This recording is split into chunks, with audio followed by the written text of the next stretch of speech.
In this standards on auditing revision, we will discuss about SA 710, that is comparative information, corresponding figures, and comparative financial statements.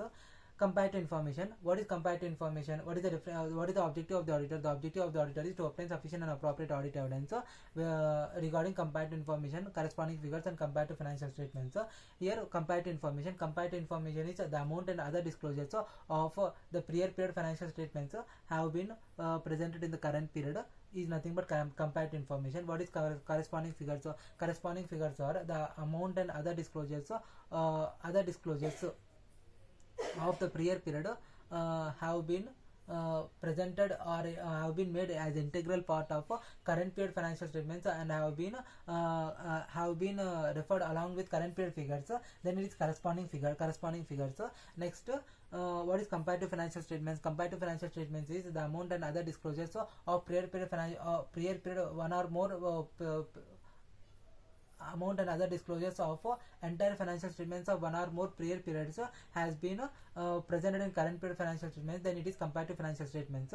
Then what will be the auditor responsibilities? Audit procedures that the auditor has to follow in respect of comparative figures, comparative financial statements, corresponding figures, and comparative financial statements. So there are two approaches that the auditor will follow. The auditor will the audit procedures in respect of corresponding figures and audit procedures in respect of comparative financial statements. So audit procedures in respect of corresponding figures. So the auditor will refer whether the the amount and other disclosures in respect of corresponding figures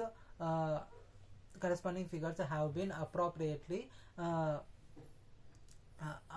are inconsistent with the amount and other disclosures in current period financial statements, and whether the accounting policies that have been applied in the corresponding figures have been appropriately applied in current period financial figures, and if there are any changes in if the changes that have been made in accounting policies that have been significantly that have been appropriately applied, presented, and disclosed in the current period financial figures. If what with respect to comparative financial statements, the auditor has to see whether the amount and other disclosures of comparative financial statements have been made available in the current period, and the accounting policies that have been applied in prior period financial statements have been applied consistently in current period financial statements, and the changes that have been made in the prior period financial statements has been appropriately applied to the current period figures. This is comparative financial statements. The auditor audit procedures in respect of comparative financial statements.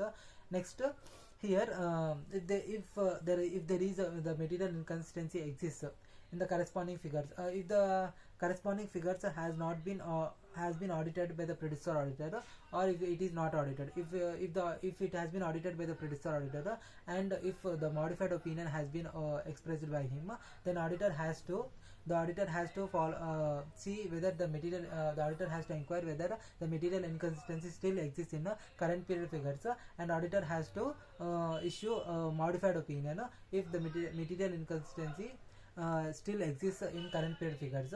If the material inconsistency does not exist in current period figures, the auditor can issue unmodified opinion.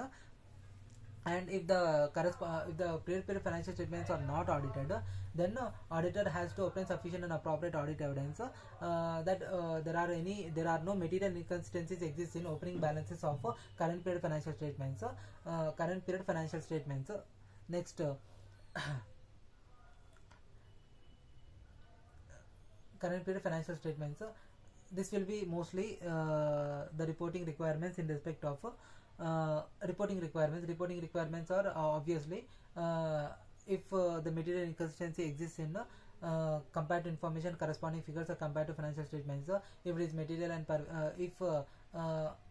if it is material and pervasive, then auditor will issue qualified opinion. If it is material adverse opinion, if the material but not pervasive, the auditor will issue qualified opinion. If the auditor is unable to obtain sufficient and appropriate audit evidence, then auditor will disclaim the opinion. Before disclaiming the opinion, the auditor will take into consideration of implications for audit report accordingly. Mostly this will be the information that has been present in SA 710, comparative information, corresponding figures, and comparative financial statements. In the next revision series, we will take into consideration of SA 610, that is using the work of internal auditor. Thank you.